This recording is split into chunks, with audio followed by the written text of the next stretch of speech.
چمکتی آنکھوں اور مسکراتے لبوں کو میرا خلوص بھرا سلام۔ قوم بنی اسرائیل ایک ایسی قوم ہے جس کی رہنمائی کے لیے اللہ تعالیٰ نے سب سے زیادہ پیغمبروں کو مبعوث فرمایا، اور اللہ تعالیٰ نے دوسری قوموں کی نسبت بنی اسرائیل کو سب سے زیادہ دنیاوی عروج عطا فرمایا۔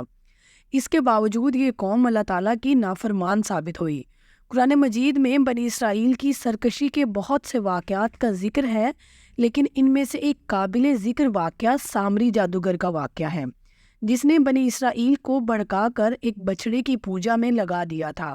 دراصل جب اللہ تعالیٰ نے قوم بنی اسرائیل کو فرعون کی غلامی سے نجات دی اور فرعون کو اس کے لشکر سمیت دریا میں غرق کر دیا، تو یہ قوم موسیٰ علیہ السلام کے ساتھ وادی سینا میں ہجرت کر گئی۔ اللہ تعالیٰ نے موسیٰ علیہ السلام پر کتاب تورات نازل کی، جو بعد میں آنے والے لوگوں کے لیے ہدایت کا باعث بنے گی۔ حضرت موسیٰ علیہ السلام کو حکم ملا کہ وہ 30 راتوں کے لیے کوہ طور پر قیام کریں اور اس کے بعد انہیں تورات دی جائے گی۔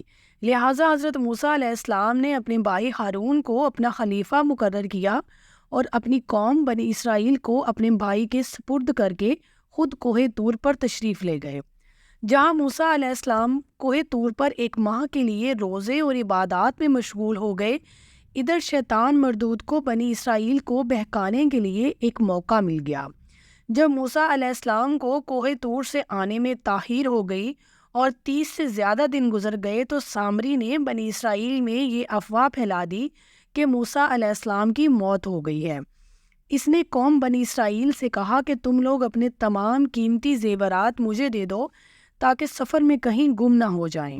اس نے ان تمام سونے اور چاندی کے زیورات کو اکٹھا کیا اور آگ کی ایک بٹی بنائی اور آگ لگا دی۔ دیکھتے ہی دیکھتے ان سونے اور چاندی کے زیورات سے بچھڑے کی شکل ایک مورتی نکل آئی۔ سامری کے پاس حضرت جبرائیل علیہ السلام کے گھوڑے کی مٹی تھی۔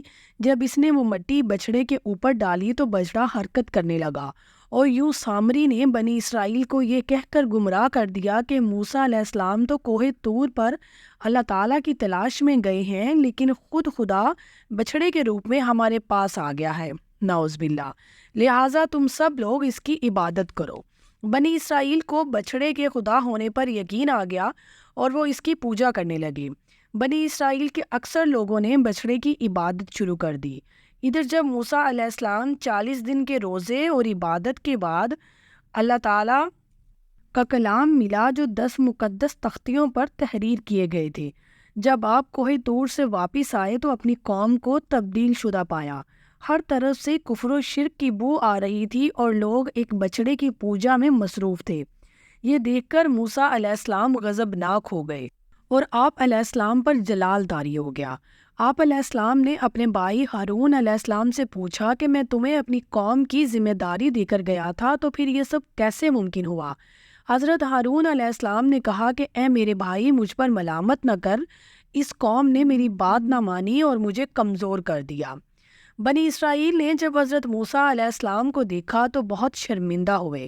حضرت موسیٰ علیہ السلام نے اس بچڑے کو جلا کر راکھ کر دیا۔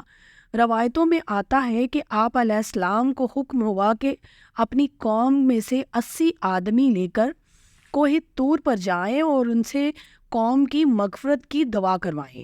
بعض مفسرین نے لکھا ہے کہ اللہ تعالیٰ نے سامری کو ایسی بیماری میں مبتلا کر دیا کہ کوئی اس کے قریب نہیں جاتا تھا اور وہ اسی طرح ذلت کی موت مر گیا۔